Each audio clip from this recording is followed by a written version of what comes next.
So I asked you guys on Instagram what I felt like we needed a bit of a palate cleanser from the Charlie series, which is phenomenal, incredible. You guys are loving it. Yeah. Understandably, it's our best work. We had to pause. We're enjoying it too much. Yeah, it's too good for us. Ahead of ourselves.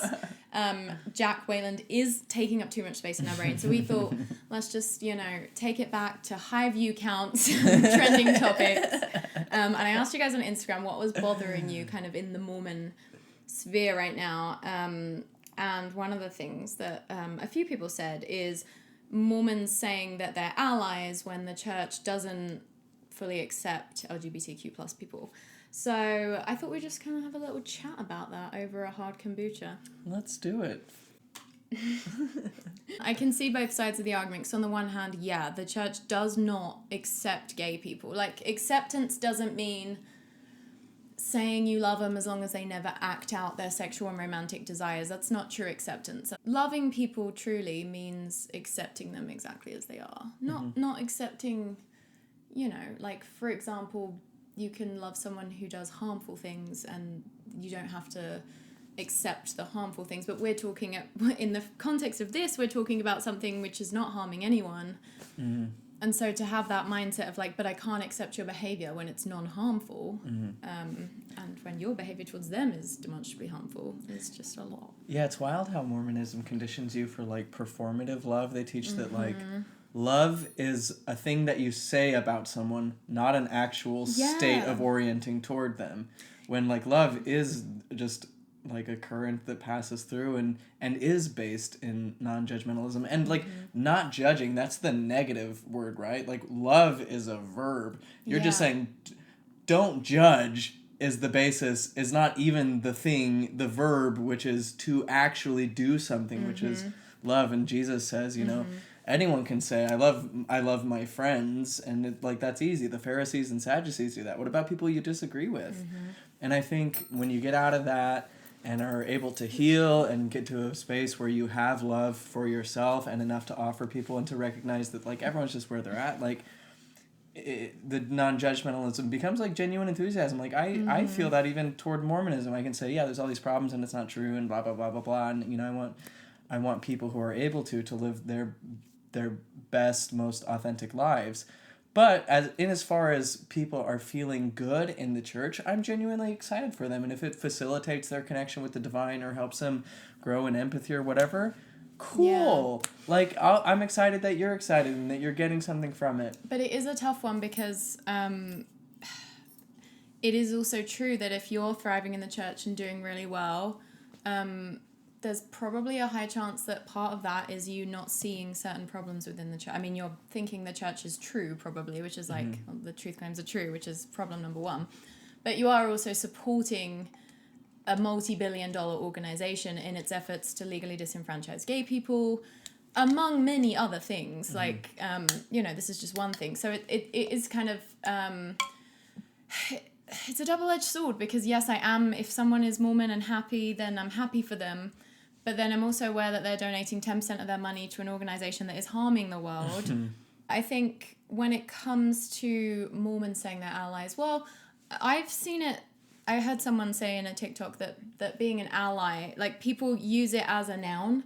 And so they put it in their bio. Like you'll have a straight Mormon person with like ally in their bio, which is like, I see that you're coming from a place of like, I want LGBTQ people to know that I love them and, ideally.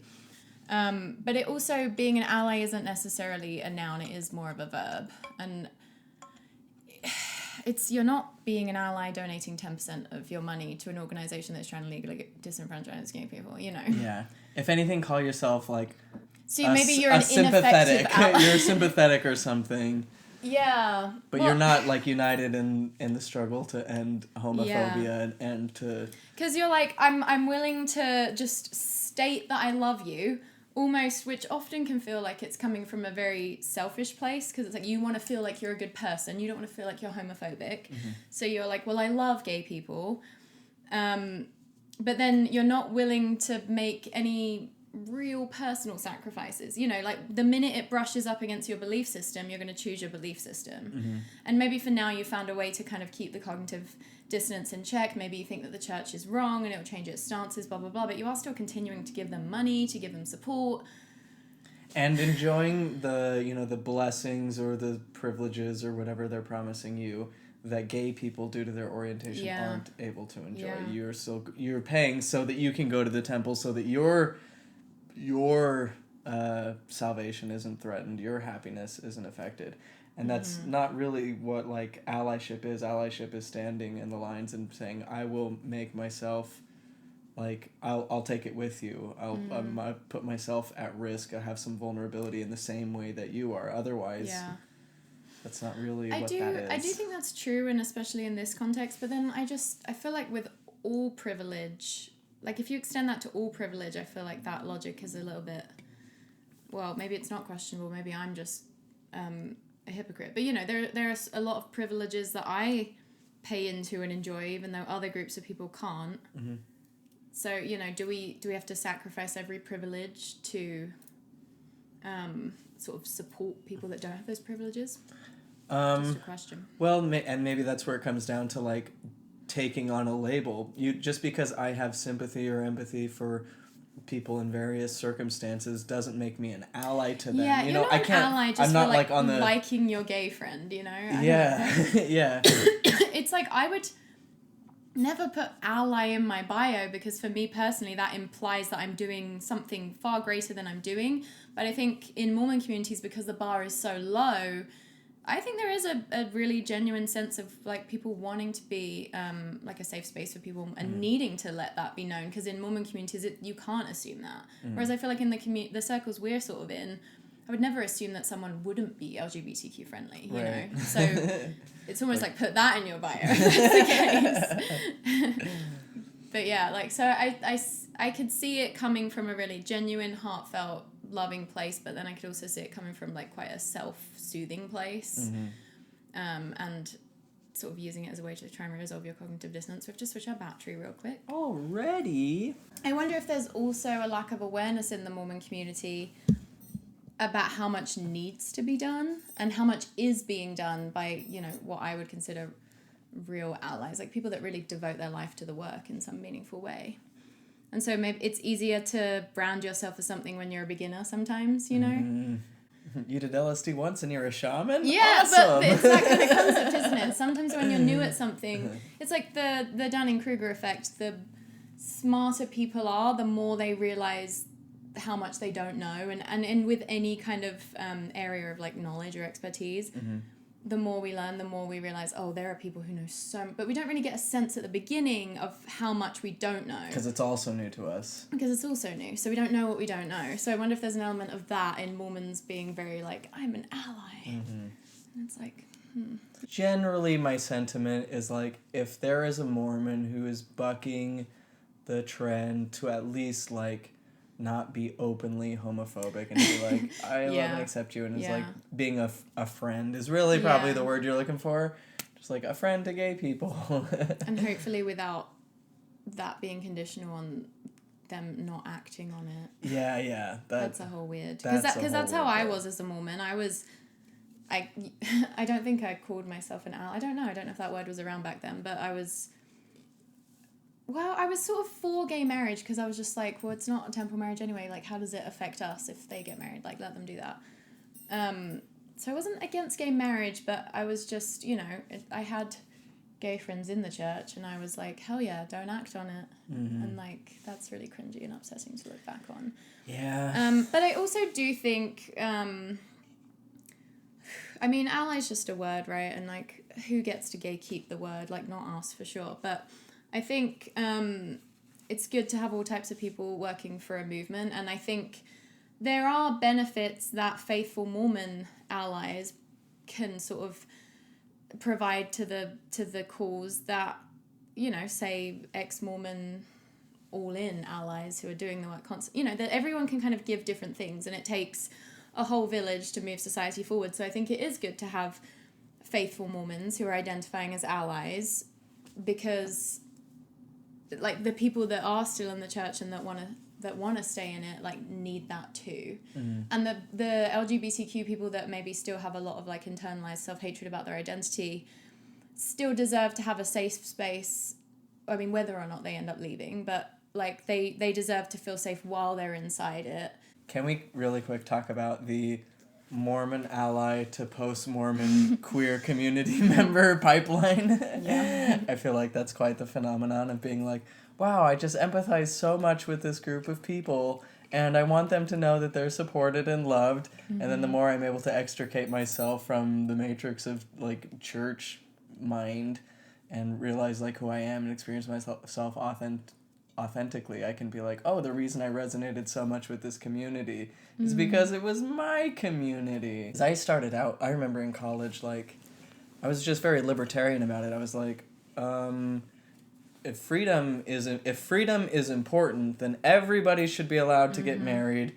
Getting married to a person of the same gender is not like getting married to your dog. Like, obviously, there's a difference. Like, so to me, it was like, yeah, of course, we have, like you said, we have temple marriage, so we do our thing, and they do their thing, and if, like, they want to get a civil, yeah, like, who cares? Everyone should be allowed to. But that shows a sort of fluidity of thinking that you had as a Mormon, because, I mean, there are tons of Christians, Mormons, whatever, that would see it as the same as getting married to your dog. They're like, it's wrong in the eyes of God, and so it's wrong no matter what. So and it's like, but we are living in a secular society. Like, do you want individual religions to prescribe what everybody else is allowed to do? That sounds like again, so authoritarian. There's a fluidity and intelligence in that thinking that is not there for everyone, I think. Because for them, they're like, no, this is the way, my way is they can't think in terms of like, my way is just God's way. That's Sharia law. It's totally different. Yeah. My way is the good way. Yeah. But I was going to say my first like sense of allyship was there was a because there was like the Gay Straight Alliance at BYU Idaho, and they had an event, and I had some friends who were a part of it, and everyone was gonna wear white in support, and it was seen as kind of this like, who's gonna. Oh, I never heard about that. Kind of disapproved. I had some people from my home ward, I like posted about it, and some people from my home ward were like, we support you. Aww. I think they thought I was queer, which I didn't identify with at the time. Even though my mom, when I left the church, was like, are you gay? Your mom, my mom, everyone's mom. The moms they know. The moms they knew. Okay, I'm thinking again about this question of essentially like, can you call yourself an ally if you're Mormon and supporting the organization? And what just came into my head is like, let's say you call yourself an activist of any kind.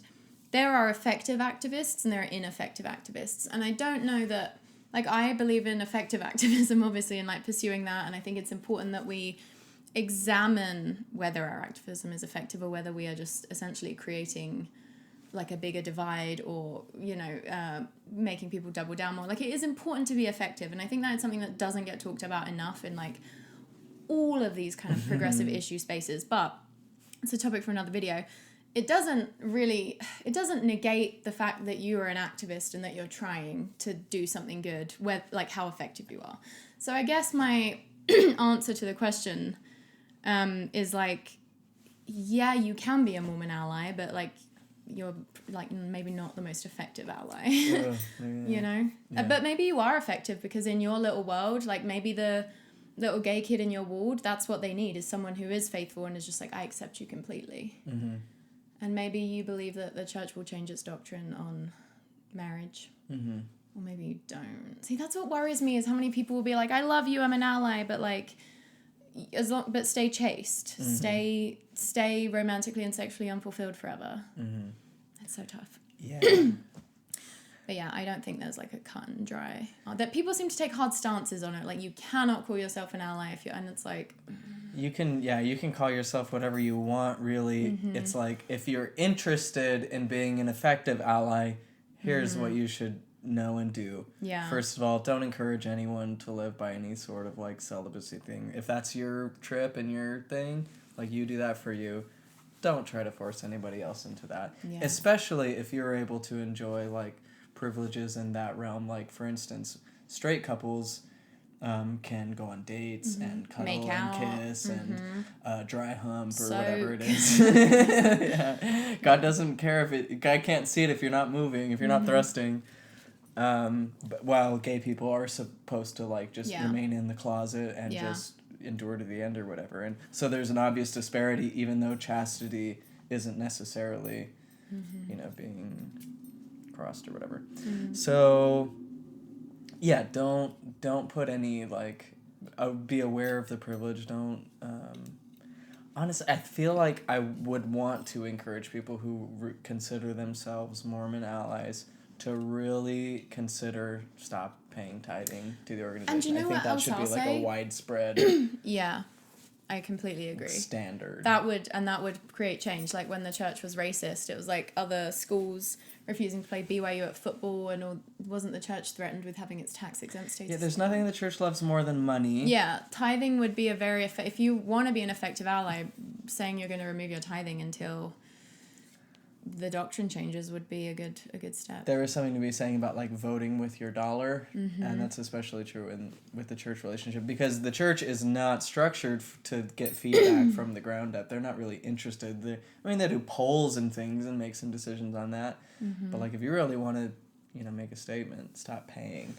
Do you know what else I think? I think if you're in a church where you recognize, where you feel uncomfortable with their stances on LGBTQ plus issues, and you identify as an ally and you, like, wish the church was different, but, like, you still think it's, like, true and you still, like, love it and it still feels, like, aligned with you in all these ways and very dear to your heart, I do feel like you have an ethical responsibility to really research if this thing is true. Because if you're willing to stay in this thing that you are pretty aware is, like, hurting gay people, or at least not helping them, it's, like, pretty obvious that there isn't a real place for gay I know I keep saying gay people as, like, a blanket. I'm talking about, but, there isn't, like, a place for those people in the plan of salvation or whatever.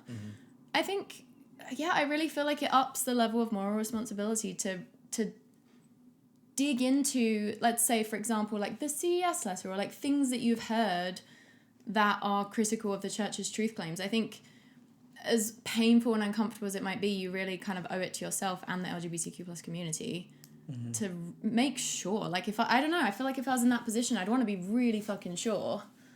Like, if I was wrestling with, well, I do support LGBTQ people and I also want to be in this church and I see that there's a conflict there, what a great opportunity to study and to expose yourself to discomfort, because, like, LGBTQ people have to be constantly uncomfortable in the church, constantly suffering. Didn't John Dillon's research, it was like 5 years ago now, but didn't it show that, like, 100% of gay Mormons were depressed or something? I think it was 100. Like, correct me if I'm wrong, but I'm pretty sure it was. Our Twitter trolls would say that he used a convenient sample. Yeah, and that may be true, but it's still a shit ton of people who are very depressed. And also it would make sense. And, like, literally, like, ask any gay person. If my romantic sexual identity was, like, vilified by a religion, I'd be, like, who wouldn't be depressed, If you had to be sexually and romantically unfulfilled for the rest of your life to feel worthy of, like, God's love, then anyone would be depressed. It's, like, who can blame them? It doesn't even take a study to, like, know that. But anyway, it's, like, LGBTQ plus people go through so much, and, like, I think you should be willing to make yourself uncomfortable, and, like, research if this thing is really something you want to keep being behind and supporting and believing in. I know that there is, rightfully so, a hesitation or contempt for straight people who are trying to make the conversation about them, and or at least that's the perception is, oh, you want a gold star for doing the absolute bare minimum. Like, just putting ally in while your bio. while the organizations that you are supporting are actively oppressing us. Yeah. That's you're obviously... Like, sorry, I don't like that. It's kind of like dating a guy where you're like, sorry, I don't like that he's, like, punching you, but I love him. I know he's ruining your life and you're so depressed and suicidal because of him, but, like, oh, sorry, I'm too attached. I'm really good at it. Yeah. It's like, that's not... I get it. Like, I get that people are, like, psychically dependent. Is that the right way to say it? Like, their psyches are dependent on the LDS church, and so there is that conflict, and I am, like, empathetic to that because I know what a hard state that is to be in, but it's like, now's the time to step up. As far as we can, I just think, like, as people, not even, like, queer people, just as people generally, the more grace that we can offer others, the better. Like, isn't that the world we want to live in, where people are just, like, more gracious? You get on Twitter for 10 minutes and you're like, holy shit, this place is toxic. Like, we're all jumping down each other's throats all the time for everything. And I hate the mindset of, like, someone's just trying to be better, to be less homophobic, to be less racist, and then people jumping down their throats and being so mean. And I think that can happen to Mormons who identify as allies, where everyone's like, you're not an ally, you're and then it's like, they're trying. And we need them to feel safe trying for this to advance. And so, if that becomes my, like, personal work, is how to get good ideas out there, like, about what is actually expected of an ally and what kind of behavior you want to exhibit. While also, like, acknowledging good where it is and appreciating any step in the right direction. And knowing that, like, positive reinforcement will help that person as well. I'm, like, really grateful for my journey throughout, for all the people who have, like, patiently and kindly nudged me rather than just coming down hard, because I've had both ways, and it's good to it feels wonderful to be a recipient of grace. And so if you have the space to offer it, do it. I think the church recently excommunicated a bunch of gay couples for getting married. I think they were maybe on backlog because of COVID or something, because I swear I saw a few things about it recently. John was posting about it. It's so funny to see the church, like, the further you get away from it, the more just you're like, oh yeah, that's some just, like, old dudes who are trying to hold on to control of a thing that they feels out of control to them. And you just are like, oh, there's, like, no just real inspiration there. Just acting out of fear. When I asked on Instagram what things have been bugging people about Mormonism lately, someone said disingenuous friending and reaching out to get me to come back. Okay, that shit like making people a project. Yeah. And sometimes I feel like that can be the energy that Mormon allies will have. I'm just like, no, I'm making a difference. I'm an ally. How?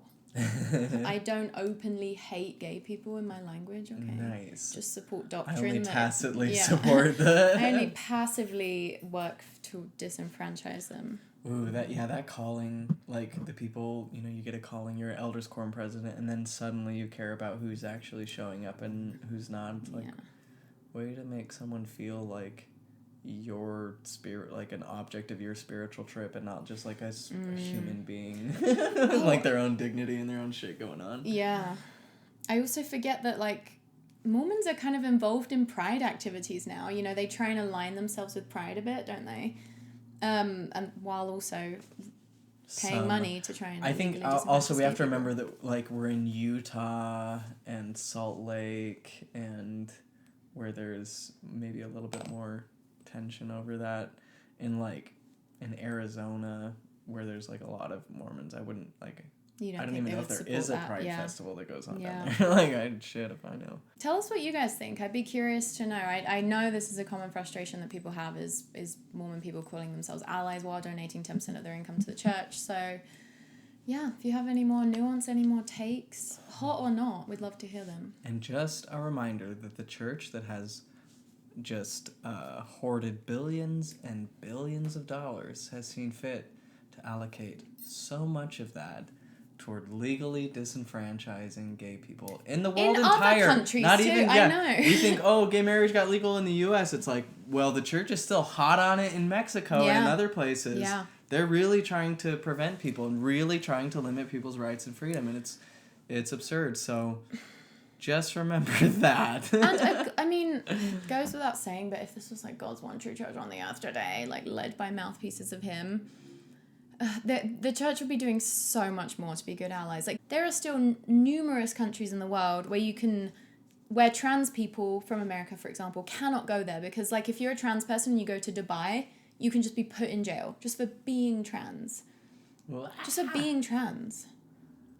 So there's so much that the church, like, would be fighting, and it's just also absurd that they have any moral credibility or perceived moral authority. Just madness. On this one issue alone, it like exposes how shit they are, you know? So if you're going to be an ally, put your money where your mouth is. Okay, love you. Okay, thanks for watching. Tune in, check out, comment. You ready to film Charlie? We have a special guest this week. It's Jared. It's Jared. Bye.